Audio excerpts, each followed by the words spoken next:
கடவுளுடன் காலை வணக்கம்.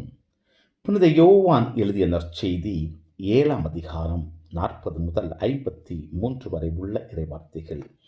அக்காலத்தில் யூதர்களின் திருவிழா கூட்டத்தில் சிலர் இயேசுவின் வார்த்தைகளை கேட்டு, வரவேண்டிய இறைவாக்கினர் உண்மையில் இவரே என்றனர். வேறு சிலர், மெசியா இவரே என்றனர். மற்றும் சிலர், கலிலேயாவிலிருந்தா மெசியா வருவார்?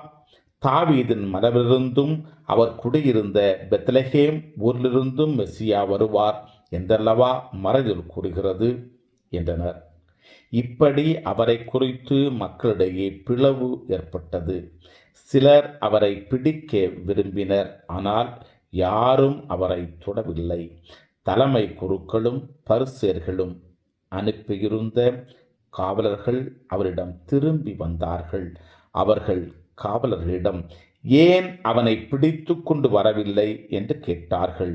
காவலர் மறுமொழியாக, அவரைப் போல எவரும் என்றுமே பேசியதில்லை என்றனர். பரிசேயர் அவர்களை பார்த்து, நீங்களும் ஏமாந்து போனீர்களோ? தலைவர்களிலாவது பரிசேயர்களாவது அவனை நம்புவோர் யாராவது உண்டா? இம்மக்கள் கூட்டத்திற்கு திருச்சட்டம் தெரியாது, இவர்கள் சபிக்கப்பட்டவர்கள் என்றனர்.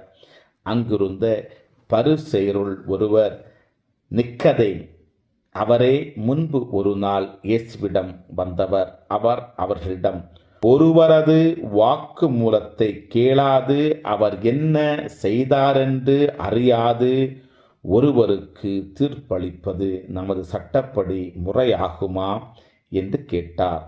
அவர்கள் மறுமொழியாக, நீரும் கலிலேயரா என்ன? மறைநூலை துருவி ஆராய்ந்து பாரும், அப்போது கலிலேயாவிலிருந்து இறைவாக்கினர் யாரும் தோன்றுவதில்லை என்பதை அறிந்து கொள்வீர்கள் என்றார்கள். அவர்கள் ஒவ்வொருவரும் அவரவர் வீட்டிற்கு சென்றார்கள். கிறிஸ்துவின் நற்செய்தி.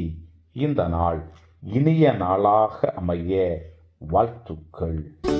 பல பல பல புதுமைகள், பெருமைகள், இனிமைகள் இறங்கிய நல்ல நாள், ஒரு நல்ல நாள், நம் தேவன் தந்த நாள். இது நல்ல நாள், ஒரு நல்ல நாள், நம் தேவன் தந்த நாள்.